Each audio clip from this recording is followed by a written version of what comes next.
અમદાવાદમાં બોપલના ટીઆરપી મોલમાં આગ લાગી. મોલના 5મા માળે ગેમ ઝોન સ્કાય જમ્પ ટ્રમ્પોલાઇનમાં આગ લાગી હતી. ફાયર બ્રિગેડની 25થી વધુ ગાડીઓએ આગ પર કાબુ મેળવ્યો. પેન્ટાલૂન શોરૂમ બિલ્ડિંગમાં આગ લાગતા અફરાતફરી. ગેમિંગ ઝોનમાં પ્લાસ્ટિકના તથા અન્ય સાધનો હોવાથી આગ વધુ પ્રસરી. સદનસીબે કોઈ જાનહાનિ નહીં. એફએસએલના રિપોર્ટ બાદ આગનું કારણ સામે આવશે. અમદાવાદના બોપલમાં ટીઆરપી મોલમાં લાગેલી આગ અંગે ખુલાસો. ટીઆરપી મોલના 4થા માળે પીજી ધમધમી રહ્યું હતું. સ્કાય જમ્પર ટ્રેમ્પોલિન પાર્કની ડાબી બાજુ ચાલતા પીજીમાં સૌથી વધુ યુવતીઓ રહેતી હતી. મોલમાં કોમર્શિયલ બાંધકામમાં રહેણાંક પીજીની કોને મંજૂરી આપી તે સવાલ. કોની રહેમરાહે આટલી મોટી બેદરકારી સર્જાઈ તે પ્રશ્ન. અમદાવાદના ટીઆરપી મોલમાં ચાલતા પીજી પર ટીવી9 અહેવાલ બાદ તંત્ર જાગ્યું. સ્ટેન્ડિંગ કમિટીના ચેરમેને તપાસની ખાતરી આપી. જો મોલની અંદર પીજી હશે તો કાર્યવાહી કરવામાં આવશે. આગ બાદ પીજીમાંથી 100થી વધુ યુવતીઓને રવાના કરાઈ.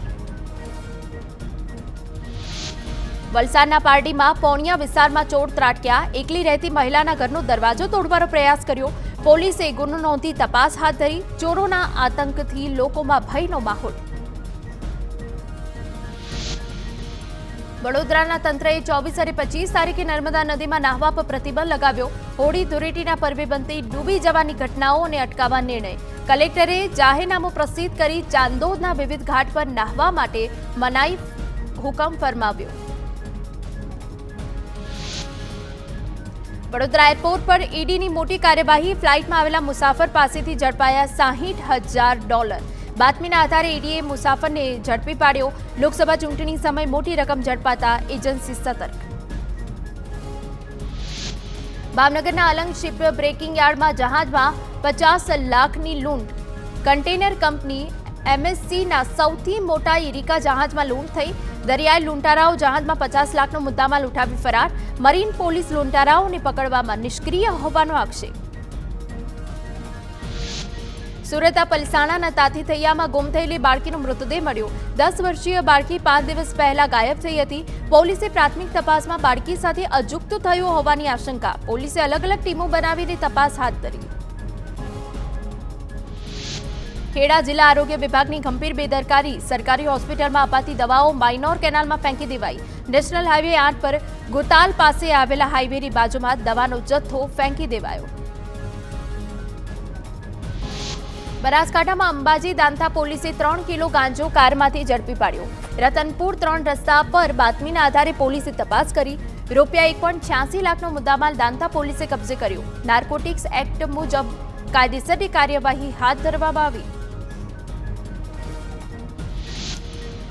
તાપી જિલ્લા એલસીબીએ ફરી લાખોની કિંમતો ભારતીય બનાવટનો દારૂ ઝડપ્યો.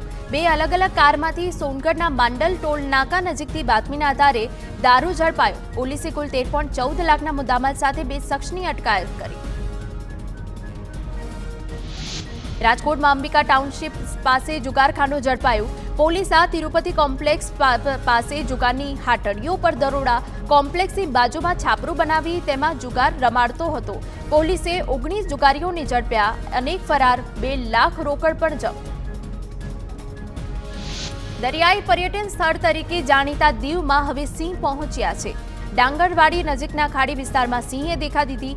વન વિભાગે આસપાસના ગામ લોકોને સાવચેત રહેવાની સૂચના આપી. સિંહને પકડવા માટે પાંજરા ગોઠવવામાં આવ્યા. અમદાવાદના સૈજપુર કૃષ્ણનગરમાં હાર્ડવેર સ્ટોરમાં આગ લાગી.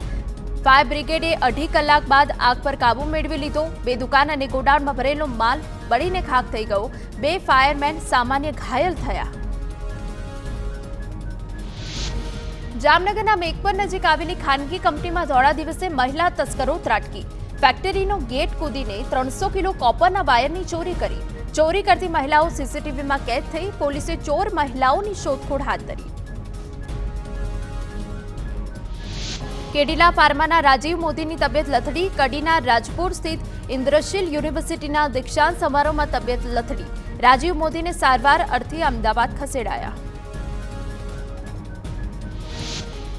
ગુજરાત હાઈકોર્ટનો માનવીય અભિગમ સામે આવ્યો. દુષ્કર્મ પીડિતાની ગર્ભપાતની મંજૂરી માંગતી અરજી પર સુનાવણી થઈ. હાઈકોર્ટે રજાના દિવસે વિશેષ સત્તાનો ઉપયોગ કરી હાથ ધરી સુનાવણી.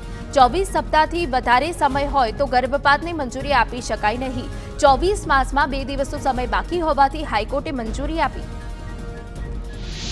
ભરૂચના અંકલેશ્વરના દીવા રોડ પર ખુલ્લી ગટરમાં મહિલા પડી. મહિલાને હાથ, પગ અને મોઢાના ભાગે ગંભીર ઈજા પહોંચતા સારવાર અર્થે ખસેડાઈ. સુરતમાં નકલી ડિગ્રીના કૌભાંડમાં 2 એજન્ટ ઝડપાયા. આસિફ 10,000થી લઈને 1 લાખ સુધીની નકલી સર્ટી બનાવતો હતો. રાજ્યની જુદી જુદી યુનિવર્સિટીઓની નકલી ડિગ્રી મળી હતી. ગુજરાત અને સૌરાષ્ટ્ર યુનિવર્સિટીની 24 નકલી ડિગ્રી મળી હતી. 112 નકલી ડિગ્રી અને માર્કશીટના કૌભાંડો પર્દાફાશ થયો. બંને એજન્ટે 16 લોકોના નકલી ડિગ્રીના પ્રમાણપત્ર બનાવ્યા હતા. ખેડાના ડાકોરમાં ફાગણી પૂનમની ઉત્સાહભેર ઉજવણી.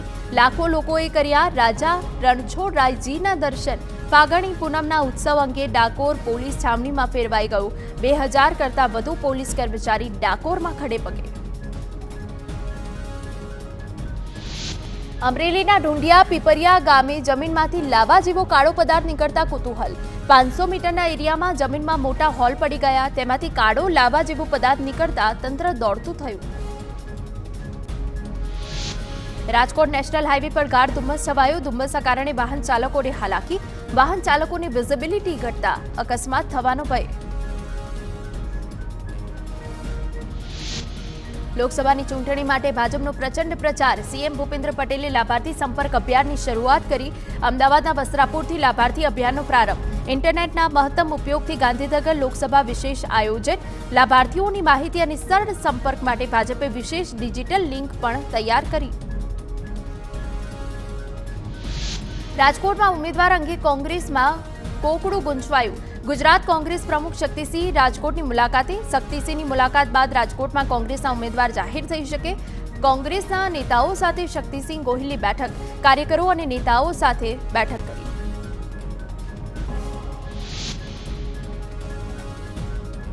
વડોદરામાં રંજન ભટ્ટે ચૂંટણી નહીં લડવાની ઈચ્છા વ્યક્ત કરી. ફેસબુક પર પોસ્ટ કરી ચૂંટણી નહીં લડવાની ઈચ્છા દર્શાવી. રંજન ભટ્ટના નામની જાહેરાત બાદ વડોદરામાં વિવાદ છેડાયો છે. વડોદરામાં છેલ્લા કેટલાક સમયથી વિવાદ ચાલી રહ્યો છે. વડોદરામાં રંજનબેન ભટ્ટે દાવેદારી પરત ખેંચતા ફરી રાજકારણ ગરમાયું. હવે પૂર્વ કોર્પોરેટર ગાર્ગીબેન દવે પ્રબળ દાવેદાર હોવાની ચર્ચા. સ્વચ્છ છબીના કારણે ગાર્ગીબેન પર ભાજપ પસંદગીનો કળશ તોડી શકે. રંજન ભટ્ટના ચૂંટણી ન લડવા મુદ્દે જ્યોતિ પંડ્યાએ આપી પ્રતિક્રિયા. કહ્યું, રંજનબેન મુદ્દે તમામની લાગણી હતી. મારો એકનો વિરોધ હતો તેમ ન હતું. જે ઘટનાક્રમ થયો તેને હકારાત્મક રીતે લેવો જોઈએ. મતદારો વડોદરાનો વિકાસ ઈચ્છે છે. સાબરકાંઠામાં ભાજપના ઉમેદવાર ભીખાજી ઠાકોરે ચૂંટણી લડવાનો ઇનકાર કર્યો. સોશિયલ મીડિયા પર પોસ્ટ દ્વારા જાણકારી આપી. સૂત્રના મતે સાબરકાંઠામાં જાતિના વિવાદના કારણે ઉમેદવાર બદલવાનો નિર્ણય લેવામાં આવ્યો. ભીખાજીએ ડામોરમાંથી ઠાકોર અટક કરાતા સર્જાયો વિવાદ. ભીખાજી ઠાકોરે ચૂંટણી લડવાનો ઇનકાર કરતા તેમના પોસ્ટર હટાવાયા. અરવલ્લી જિલ્લા ભાજપ કાર્યાલય કમલમમાંથી હોર્ડિંગ ઉતારવાની કામગીરી.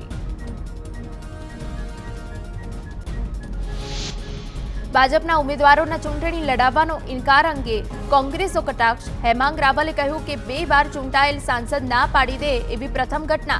ભાજપના ઉમેદવારોને પોતાની જીતનો વિશ્વાસ નથી તો બનાસકાંઠા, આણંદ અને વલસાડમાં ભાજપ ઉમેદવારો બદલે એવી સ્થિતિ. અમદાવાદમાં કોંગ્રેસના લીગલ સેલની બેઠક મળી. ચૂંટણીમાં ઊભા થનારા કાનૂની પ્રશ્નો અંગે ચર્ચા કરાઈ. આચારસંહિતા ભંગની ફરિયાદના નિવારણથી માંડીને સોગંદનામા અને ઉમેદવારીના ફોર્મની ભૂલો શોધવા અંગે માર્ગદર્શન અપાયું. વલસાડમાં ભાજપના ઉમેદવાર બદલાશે તેવી ચર્ચાએ જોર પકડ્યું. ઉમેદવાર બદલવામાં આવે તેવી પત્રિકા વાયરલ થતા કોંગ્રેસ ભાજપે કરી આક્ષેપબાજી. કોંગ્રેસના ઉમેદવાર અનંત પટેલે કહ્યું કે ભાજપના આંતરિક જૂથવાદને લઈને ભાજપના જ કાર્યકરો પત્રિકા વાયરલ કરી છે. તો સામે ભાજપના ઉમેદવારે કહ્યું કે કોંગ્રેસ ડરી ગઈ છે એટલે આ પ્રકારનું કૃત્ય કરી પત્રિકા વાયરલ કરે છે. છોટાઉદેપુરમાં 200થી વધુ નાના મોટા કોંગ્રેસના કાર્યકરોએ કેસરિયા કર્યા. કોંગ્રેસથી નારાજ કાર્યકરોએ ભાજપ પ્રભારી ગોરધન ઝડફિયાના હાથે કેસ ધારણ કર્યું. સરપંચોથી માંડીને તાલુકા કક્ષાના નેતાઓ અને કાર્યકરોએ ભાજપના વિકાસ કામોથી પ્રેરાઈ ભાજપમાં જોડાયા હોવાની વાત કરી. બનાસકાંઠાના ડીસામાં ભાજપના ઉમેદવાર રેખાબેન ચૌધરીની સભા. તેમણે કહ્યું કે બનાસની દીકરી તરીકે તમારી સાથે ઊભી રહીશ. પીએમ મોદી 10 વર્ષમાં કરેલા વિકાસના કામોને આગળ વધારવાનો પ્રયત્ન કરીશ. ભરૂચ લોકસભા બેઠકનું રાજકારણ ચરમસીમાએ પહોંચ્યું. સોશિયલ મીડિયામાં સાંસદ મનસુખ વસાવાએ પોસ્ટ મૂકી.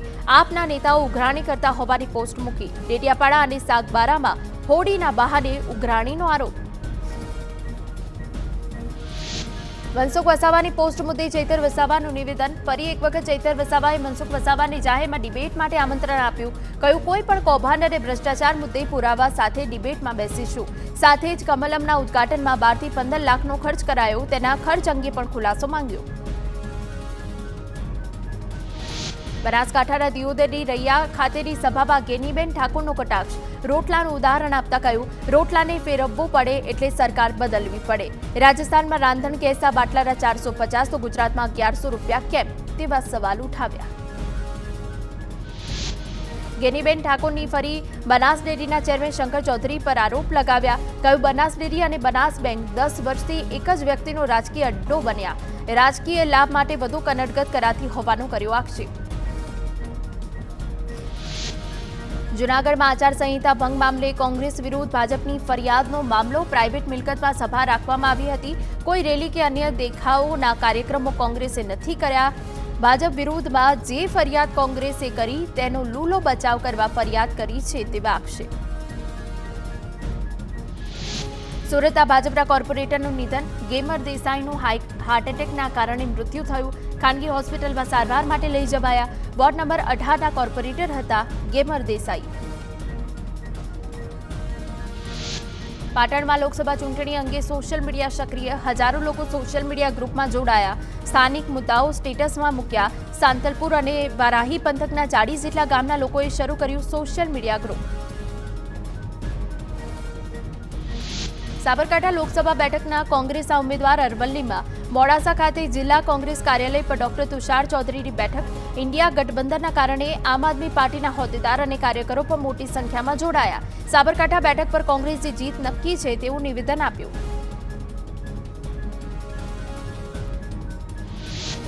પાટણમાં લોકસભા બેઠકના કોંગ્રેસના ઉમેદવાર ચંદનજી ઠાકોરે ચૂંટણી પ્રચાર શરૂ કર્યો. ગામના લોકોએ સભામાં ચંદનજીને પાઘડી પહેરાવીને વધામણા કર્યા.